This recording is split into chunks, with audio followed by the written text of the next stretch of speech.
अब हम pair of linear equations पे एक क्वेश्चन देखेंगे। क्वेश्चन ये है, for which value of K will the following pair of linear equations have no solution 3x + y = 1, 2k - 1 x + k - 1 y = 2k + 1। यानी एक equation हमारा ये 3x + y = 1 और सेकेंड इक्वेशन है 2k - 1 ब्रैकेट में x + k - 1 ब्रैकेट में y = 2k + 1। ये हमारे दो इक्वेशन दिया, तो कह रहा है इसमें k की क्या वैल्यू होगी अगर इन दोनों इक्वेशन को सॉल्व करने पर कोई वैल्यू नहीं आ रही, मीन्स ये दोनों इक्वेशन हैव नो सॉल्यूशन, इनके कोई सॉल्यूशन नहीं है। तो सबसे पहले हम सॉल्यूशन नोट करेंगे। सॉल्यूशन में दोनों क्वेश्चन गिवन है, नोट कर लेंगे जो दोनों इक्वेशन गिवन है। 3x + y = 1 first equation, second इसको हम r करके +1 इधर आएगा -1, 3x + y - 1 = 0। सेकंड इक्वेशन क्या है 2k - 1 x + k - 1 y = 2k + 1।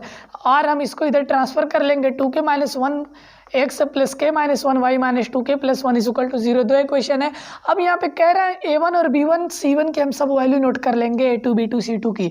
a1 की वैल्यू 3, b1 की वैल्यू 1 और c1 की वैल्यू -1। क्यों? ये हमारा फर्स्ट इक्वेशन है तो यहाँ a1 b1 c1 की वैल्यू है। ये सेकंड इक्वेशन है तो यहाँ से हम a2 b2 c2 की वैल्यू नोट करेंगे। तो a1 की जगह 3 हो गया, b1 की जगह 1, y का कोफिशिएंट 1 है, c1 की जगह -1। सिमिलरली a2 की जगह 2k - 1 हो गया, b2 की जगह k - 1 है और c2 की जगह -2k + 1, ये हम नोट कर लिए।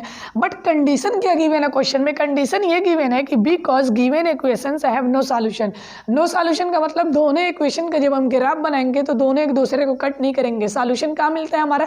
जब हम उसको ग्राफिकल रिप्रेजेंटेशन करते हैं, जब ग्राफ बनाते हैं तो जहाँ पे वो एक दूसरे को कट करते हैं वही हमारा सॉल्यूशन होता है। लेकिन यहाँ पे बोल रहा है कि नो सॉल्यूशन, यानी कि वो एक दूसरे को कट नहीं करेंगे कहीं पे। इसका मतलब वो जो दोनों इक्वेशन है क्या उनके पैरेलल होंगे, और हम जानते हैं कि पैरेलल कंडीशन में ही नो ए सॉल्यूशन होता है।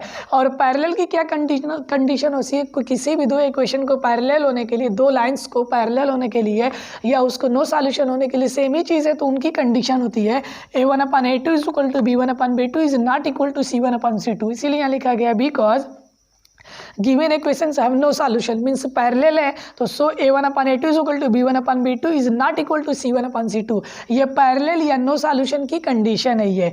अब इसमें हम देख रहे हैं a1/a2 = b1/b2 ≠ c1/c2 है ना, तो हम इन दोनों को नोट करेंगे बस। इसी दोनों में a1 b1 और a2 b2 की वैल्यू पुट करके हम k की वैल्यू निकाल लेंगे। इसीलिए हम लिखे हैं सो a1/a2 = b1/b2, इसको हम नेगलेक्ट कर दिए। अब a1 की वैल्यू 3 है तो यहाँ 3 हो गया, डिवाइडेड बाई a2 है, a2 की वैल्यू 2k - 1 है, इज इक्वल टू b1 की वैल्यू 1 है, डिवाइडेड बाई b2 की वैल्यू k - 1 है।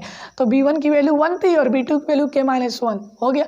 अब यहाँ से क्रॉस मल्टीप्लिकेशन हम कर देंगे, k1 - 1 डिवाइड में k - 1 तो उधर जाएगा मल्टीप्लाई हो जाएगा, 3 × k - 1 is equal to 2k - 1 अपन में उधर जाएगा तो मल्टीप्लाई होगा तो 2k - 1 ही होगा, 1 में मल्टीप्लाई होगा तो अब 3 से दोनों में मल्टीप्लाई होगा, 3k - 3 बन जाए 3 इज इक्वल टू 2k - 1 है।